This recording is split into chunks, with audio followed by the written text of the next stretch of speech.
well, we're looking at Iran again, but what's obviously Netanyahu was meeting Trump in the last day or two. So what were they saying? Yeah, well, I just wanted to play this excerpt from the meeting, or rather the press conference between Trump and Netanyahu, which was what Trump said on the upcoming Iran meeting. So let's just roll this.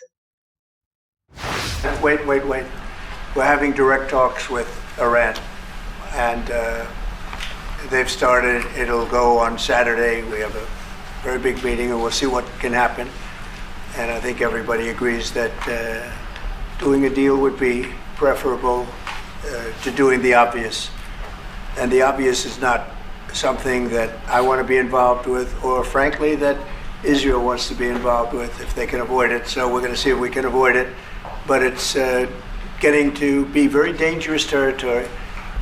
And hopefully those talks will be successful. And I think it would be in Iran's best interest if they are successful. We hope that's going to happen.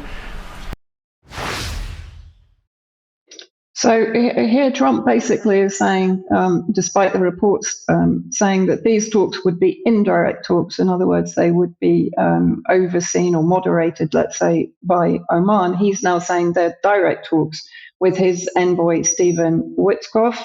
And Reuters picked this up, said Trump says US-Iran set for direct nuclear talks.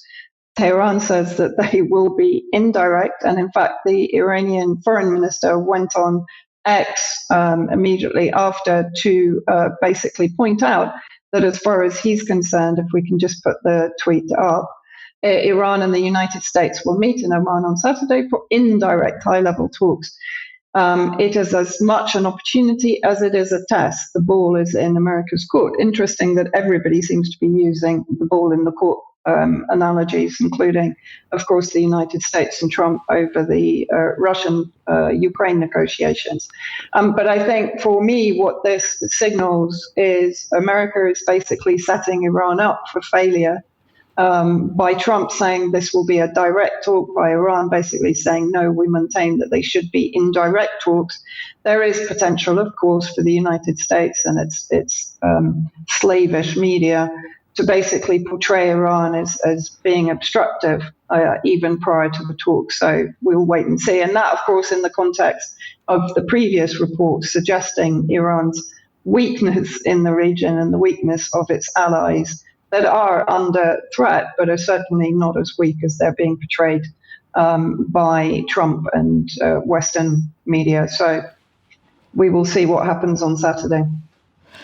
Thank you for that. Thank you very much, Vanessa. Now, Dan Kleinman was who the crowdfunder was for. I do apologize, Dan. I'm very sorry about that. I'm very embarrassed. But there we go. We will move on.